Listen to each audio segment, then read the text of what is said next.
Good morning, Gamecock fans. Today's Tuesday, September 16th, the year of our Lord 2025. And you are listening to Coffee with JC Shurburtt. Thanks for joining me this morning. Onward and upward today, right? Tough loss over the weekend. Obviously, most of you know a friend of mine passed away on Sunday, and that was a very tough day on Monday to kind of get everything together. I needed a day to kind of collect my thoughts. I just kind of felt numb and I don't know, sad, distracted, whatever. But back in the saddle today and ready to rock and roll for this week. It's a job, that you got to go do. And Yeah, so we're ready to rock and roll. Press conference day today, terrible Tuesday on the show, Inside the Gamecocks, the show. I'll be back with the Mad Dog later today. Also, JC and Morgan this morning and the morning show. Obviously, I think Preston Thorne comes on Tuesdays with JB. So these weeks are tough, but in my experience, 20 years covering this program, doing what I do, it gets better. You get into Tuesday, you get into the press conference. By Wednesday, you're kind of starting to look at the next game, and by Friday, everybody's okay.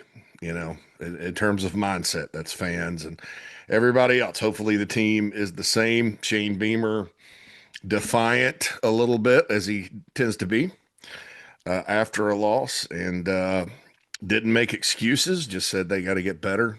It wasn't good enough, and all that good stuff. Certainly, always appreciate his honesty and candor after a loss like this, and the ability to take ownership of it. That's the head coach's responsibilities to get everybody back on the same page. And my understanding, just from talking to some folks inside the programs, they're working on it. So they don't, the staff, oh gosh, it's fifth year, and they don't really just stand still when things are bad. Now, we can talk about why in the world, at times they get off the kind of head scratching starts to seasons. I don't have the answers there. I don't know that there's any kind of magic formula to get everything going right away. But I thought winning the opener was a good first start, and then the South Carolina State game happened, and then the Vanderbilt game obviously was code red disaster level type of game. You don't lose at home 31-7 at night in your environment, in your house, where you've had great success through the years, and just to chalk it up to everything being all right. There obviously were some serious issues with this football program. A lot of the times, you have a game like South Carolina State, and you rebound. You rebound pretty well. And I think, frankly, on offense, the Gamecocks were on their way to doing it before LaNorris Sellers got hurt. And I think I said this on the show. It'd be easy to sit here and pick everything apart and just look at the score, because the score is depressing. I mean, it's very disheartening to see 31-7 at home. It's disheartening to see you put up 7 points, you got shut out the second half. It's just the outcome is just tough to swallow, because a lot of the offseason expectations and the excitement for this year and all that, everything kind of reared its ugly head Saturday night, and it ended up in the outcome not being good. And that's the bottom line. It's a bottom line business. College football is. It's, you either win or you lose. Sometimes you get blown out. Sometimes you blow the other team out. And, it's just, it's one of those things. Also, you'd beat an opponent 16 straight times. Vanderbilt, that game in general is usually a win. And it's when they've lost, they have not lost like that to those guys. Now, that's, like I said last week, it's the best Vanderbilt team I think we're going to see in a while. What they do operationally on offense is very hard to stop. There, Josh Pate talked. Gosh, it was during the Muschamp era, and he said this in the sense, kind of in the scope of South Carolina and Kentucky at the time, and he called them spider web teams. They get get you in their spider web, and all of a sudden you're down and not good. Vanderbilt's the ultimate spider web team, and they were last year, quite frankly, and they're better this year, talent wise. And so you get caught in that spider web, you can get your butt kicked. Four turnovers. That was the story after Sellers went out. And really the story when he was in, because that drive on the interception there, and he had some open players. And look, man, LaNorris Sellers is a great quarterback, but everybody makes mistakes. That's called coaching. They had a good call on. He didn't see the guy. It was a pick. The more inexcusable drive when he was in was the when they rolled the snap back, and that kind of stuff just can't happen in critical situations against a team like that, where going in, you got to score. Because if you play from behind, that just gives them more and more and more momentum. When you don't score on offense, it does affect your whole team. Especially when, like in the second half, like Shane Beamer said, you don't finish, and not finishing has been an issue here for a little bit. Dating back to the bowl last year, the Clemson game. South Carolina's had opportunities, and they've had trouble cashing in. You move the ball and you don't put points on the board. That's disheartening for your entire team. So, not a good overall game at all for the Gamecocks, and four turnovers. Obviously, that's gonna kill you, and losing your starting quarterback is gonna hurt. Um, as far as the good, we're I've been doing this hot 11 on the show, where I kind of just go through the 11 best players that I saw. I'm not going to get to 11 this week, but I thought, I think Nick Harbor did some very encouraging things. Um, I think he's playing faster as a football player now. Made some good catches, did some good things after the catch. Nearly broke a kickoff return that he took out from deep in the end zone. I think those are good signs for him moving forward. I think that's something a bright spot. Nick Barrett, defensive tackle, played well. I thought Brian Thomas Jr. set the tone early. He's kind of becoming a little bit difficult to block for people to handle. He's getting there pretty well. Brian Rowe, hats off to him. He played a lot of snaps, freshman wide receiver. I think he had 3 receptions, but hopefully he continues to come on. He certainly has been a good playmaker in the offseason. Jordan Dingle, the transfer tight end from Kentucky, had kind of his breakout game, including the big 33-yarder on the first play of the game. And man, I thought, that drive was great. And then the next drive was great. Second drive was fine, until the interception. And so I thought he blocked pretty well too. Jordan Dingle did. And, hats off to him. The defense has to tackle better. Beamer mentioned that, and it's disappointing because, again, against Vanderbilt, you miss tackles, you're not gonna have a lot of success stopping that bunch. It's just not happening.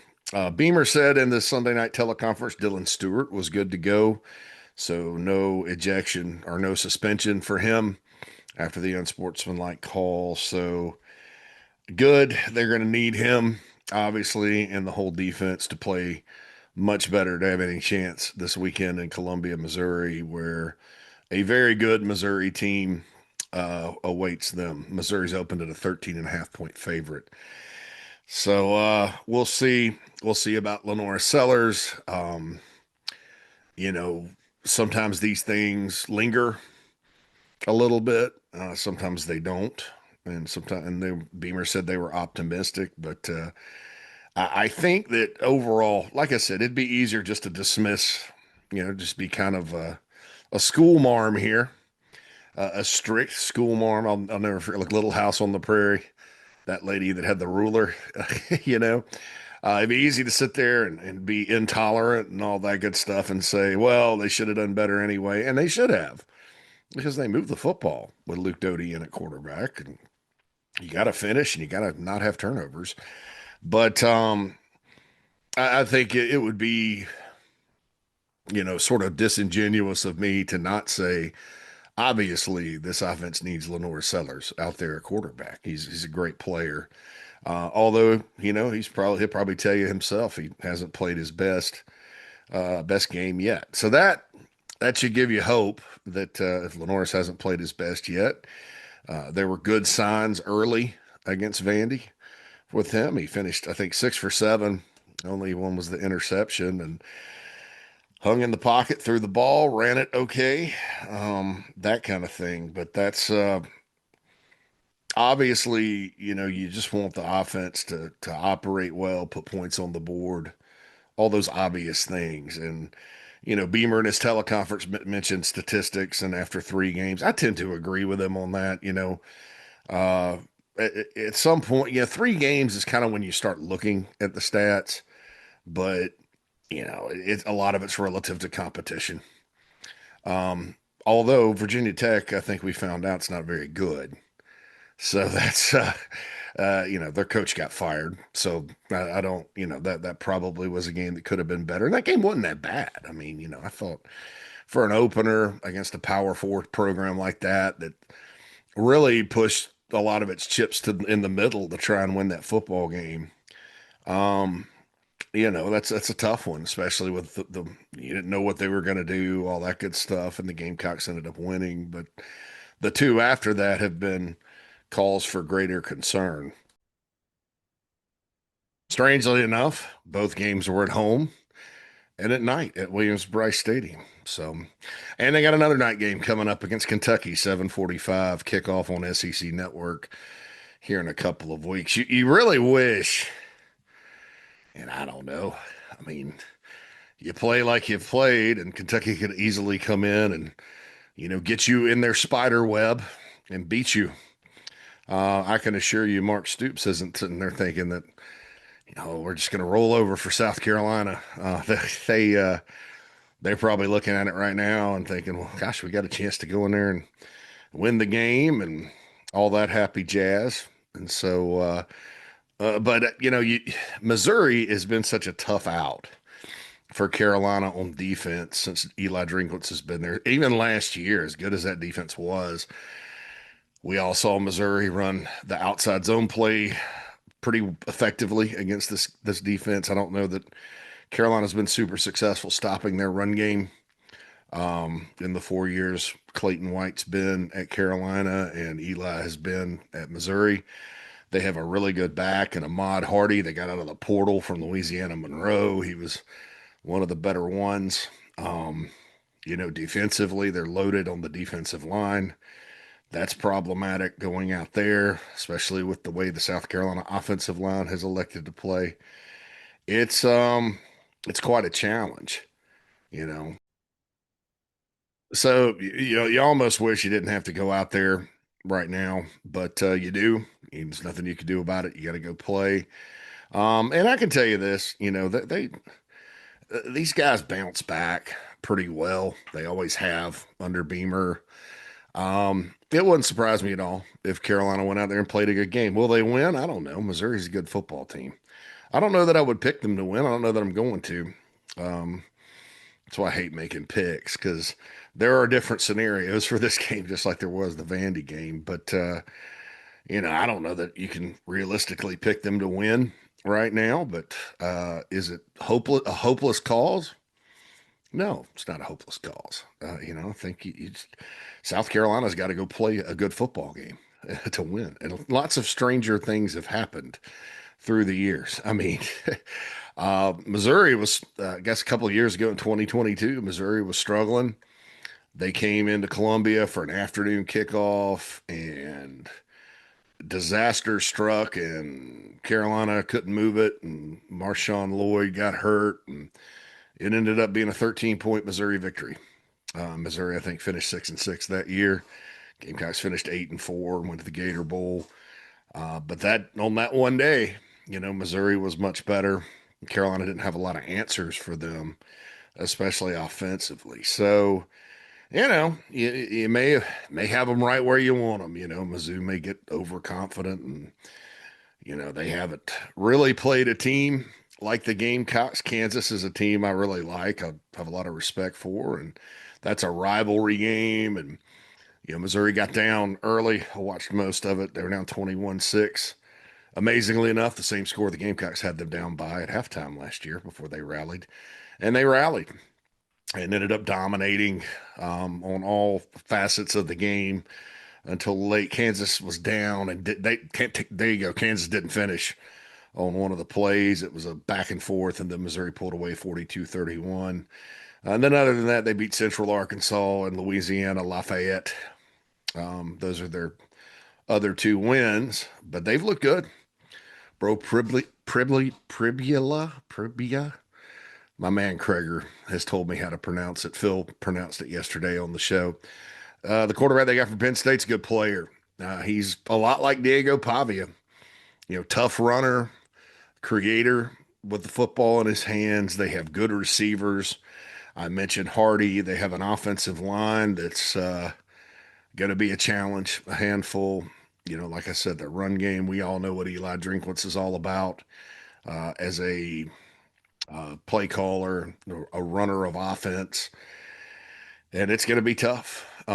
There's a lot of things there that are going to be challenges this weekend, but inside the building, shoot, these are college kids. They bounce back. They're resilient. Um, you just, I don't know. Last week was a little weird because, I mentioned the scenarios and, in my head, different scenarios, hey, well, at Vanderbilt, it's a team Carolina's had success against. They're at home at night. Nobody was happy with the SC State game. Chances are Carolina's going to come out, bounce back, and look good. And it happened. That's the crazy ass thing about this game is that the first quarter, yeah, Vandy got the early touchdown. That didn't surprise me at all. I said Vanderbilt's probably going to score first. And then Carolina comes right back down the field and scores. They get the ball right back. They're driving again, looking good. I mean, best offenses looked in back-to-back series, I think, this year. And even at 14-7, late in the second quarter, Beamer was talking and said he had talked to Doty and Sellers on the sidelines before Sellers got hurt and said, Doty was talking about, hey, this is a 2-minute drill and it's not as difficult as what we do in practice. And he's like, you're right. And then LaNorris Sellers gets hurt. He goes out. Doty missed a touchdown there, but then they missed the long field goal. Mason Love, 53 yards. And then at that point, it was just like, man, and the defense sort of did not play as well the second half against a team that's very hard to stop, a team that obviously, Virginia Tech the week before, big second half for them, 34-0. And then they kind of pulled away from the Gamecocks as well and just could not get anything in the end zone or through the up, couldn't sustain anything offensively the second half with the backup quarterback in. Doty threw it a bunch, 27 times in the football game, which was more than Sellers has thrown it. He threw it 19 the first two and then 7 this past time. But, what's got to give you hope is, okay, LaNorris got hurt. He had to go out, had to miss the rest of the game. We've seen this movie before. We saw it against LSU last year. If it had not have been for a big and look, that LSU defense last year was not they're playing really good on defense this year. LSU is. It's not a good defense that Carolina played against. Robbie Ashford was able to come in and make some things happen. Turnovers notwithstanding, but Rocket had the big long run, and then I think Carolina got a field goal out of for the rest of the way.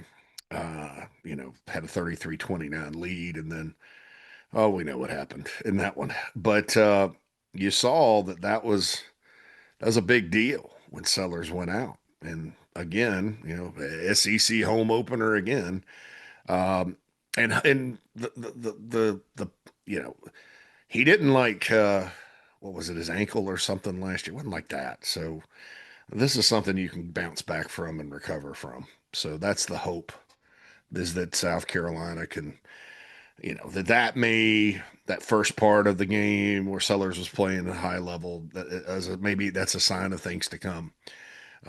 That's all anybody has right now is some signs, which is frustrating.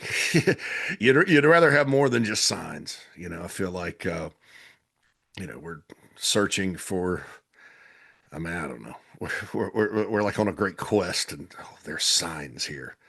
That's good. It's good to see signs. Signs lead to faith, and faith and hope is all you got at this point because there's nothing. Faith is kind of believing in things you can't see or prove, and there's really no proof right now. And through 3 games, it's not been good.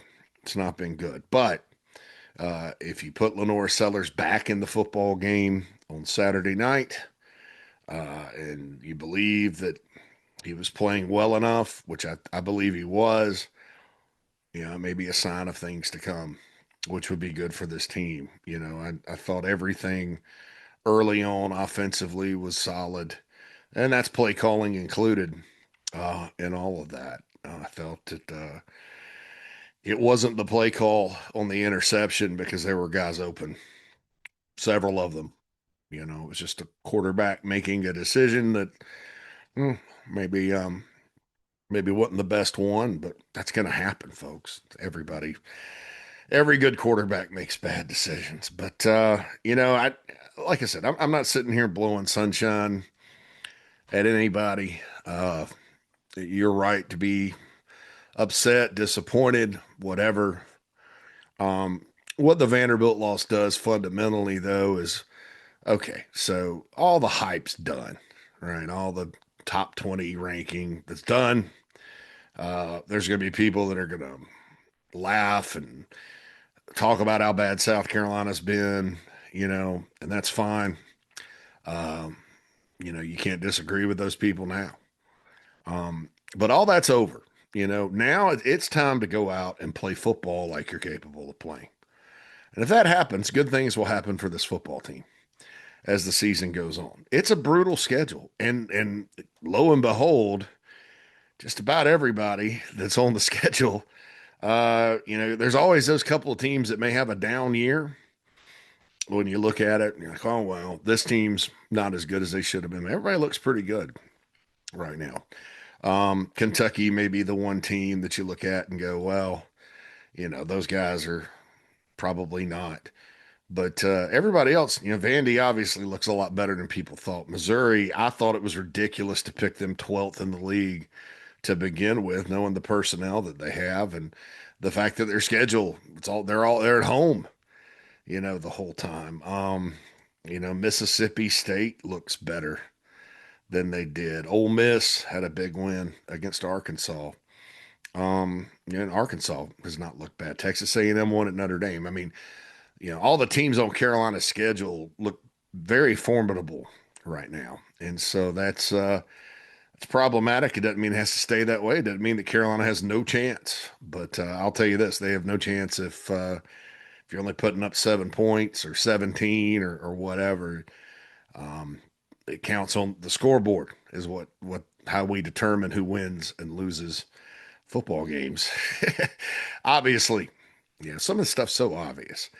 I don't really see a whole lot of changes between now and Saturday. I know that's probably not what you want to hear, and this is not my opinion that changes do not need to be made. I'm just kind of, knowing what I know, it's just not in the doctrine or whatever with how this program is run. That there's going to be some kind of like change in play caller or anything like that. It's just not something that they do. People may say, what about the end of 2022? They did not change play callers. Now, they kind of changed what was, going on offense. That's for sure. But they did not change. Marcus Satterfield called those plays. Um, as much as if I was just on looking at it from everybody else's standpoint, I'd probably say there's no way in hell he called those plays. That's just not him. We've watched him call plays for how many games, and but no, no. What they kind of did was condense, which was long overdue. And then once he was kind of condensed and had guardrails, he was fine. And fine at calling plays. And Spencer Rattler helped with that and all that good stuff. But he kind of ran into the same thing at Nebraska. Um, Dana Holgerson, when he took over midstream for him last year, laughed at about the fact that they had this enormous playbook, and he's like, yeah, we just kind of put 12 things on the play sheet, and those are the 12 things we're going to call, and that's about it. So that's that's the deal there. I mean, it's like that's what happened there. And so because I know that some people, well, what about that? It's not, Steve Spurrier. Steve Spurrier in a heartbeat would say, well, we just need to change coaches. Right? He did it on defense one year in his first year, '05. John Thompson was calling the defense, and all of a sudden he's like, well, let's let Coach Nix call it. Got better, right? But I would be very, very surprised if Shane Beamer changed. First of all, I don't know who they would go to on the staff. Second, it's just not him. It's not him, for better or for worse. So I would hope that like I said, that's not me saying there doesn't need to be any changes, stay the course, Pollyanna-ish. Um, as far as what my opinion goes about it, it doesn't really matter, about that.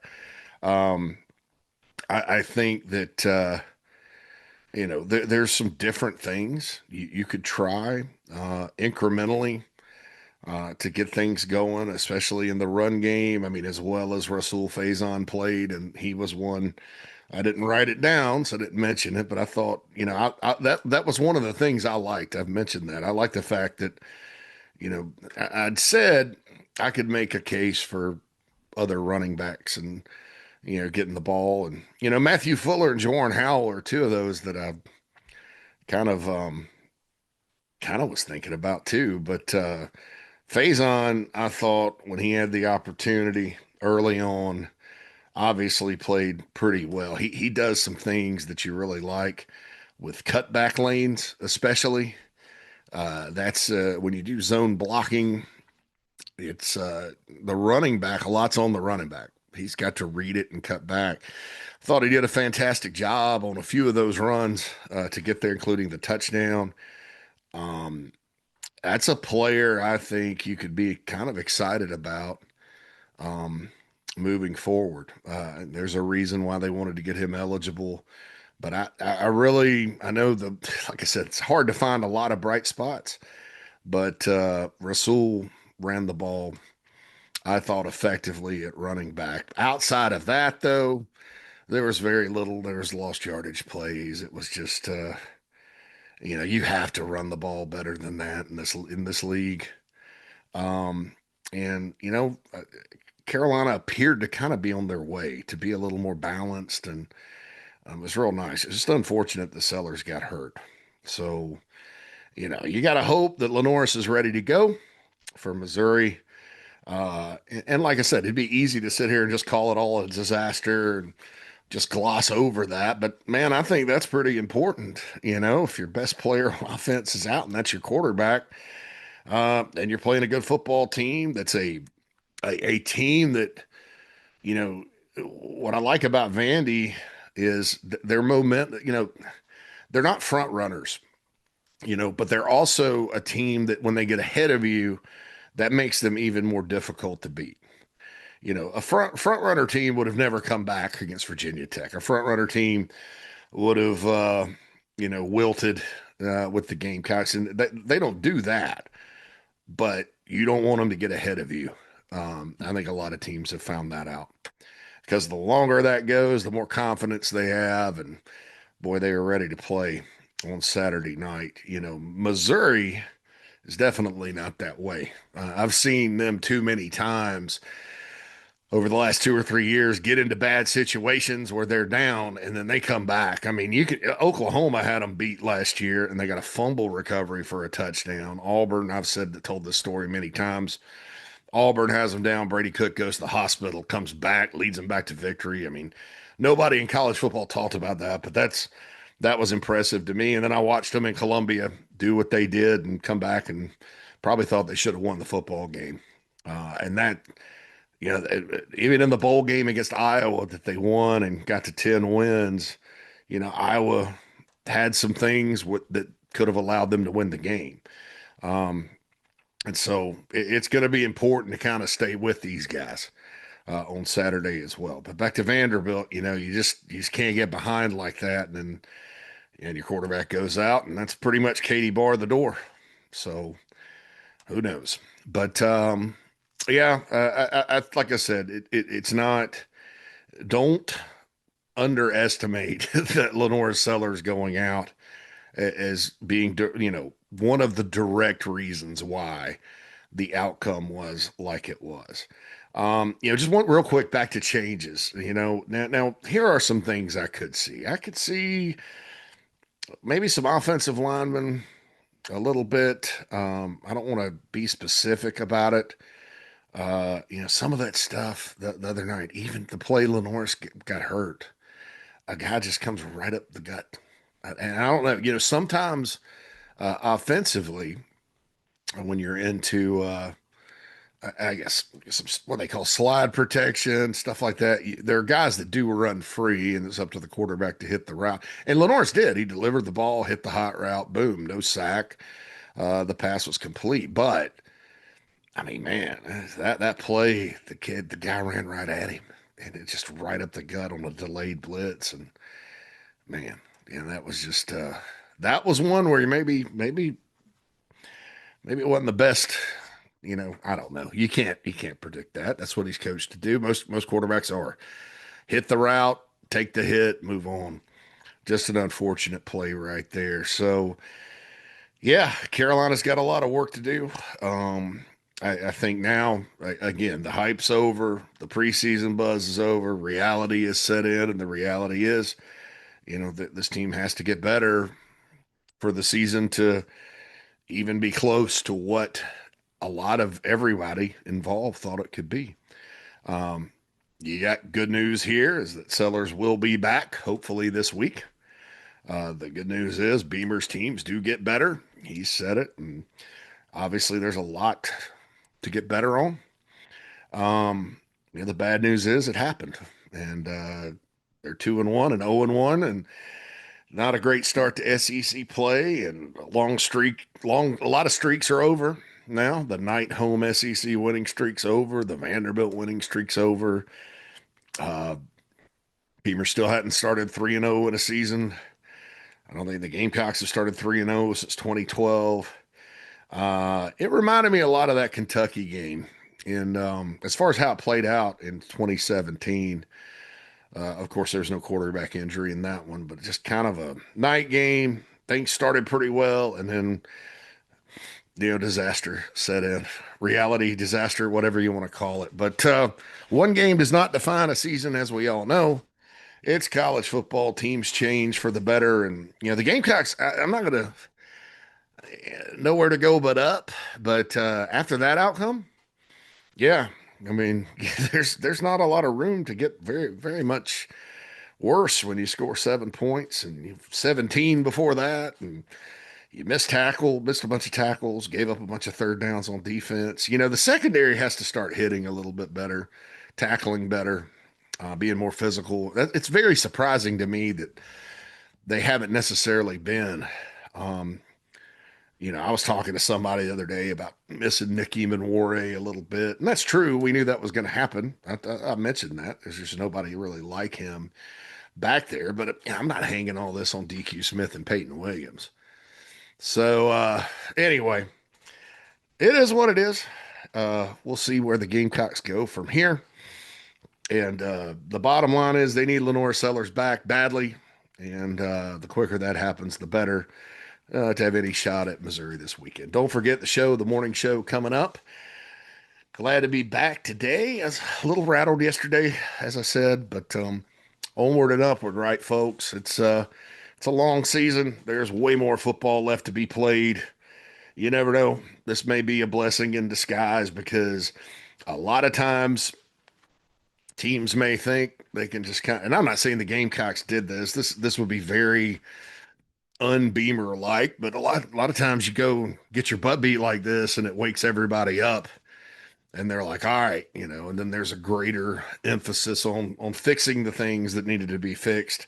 And that's players, coaches, everybody. So we'll see kind of how the week evolves, what happens. The one thing you want to avoid, you need to be ready to play Saturday night because you go out there and get blown out. That's a team that could do it to Carolina, obviously. But you go out there and then it's kind of like, well, it gets a lot more serious. So I said there's nowhere to go but up, but trust me, it probably could get worse. I'm probably wrong about that, like I am about a lot of things. But anyway, I appreciate all of you guys hanging with coffee and the show and the bigspur.com and everything we do. Again, I feel for you folks out there, but hopefully, we have not heard the last of the 2025 Gamecocks. And, there are some things. Beamer's right. He's not just blowing sunshine that, if those things happen with Sellers and the offense like they were early the other night, then you could see things being a lot better. But got a tough one this weekend. I'll be back tomorrow. I'll be back on the show. Hope you folks have a wonderful, terrible Tuesday. JC Shurburtt's Coffee signing off. JC and Matt.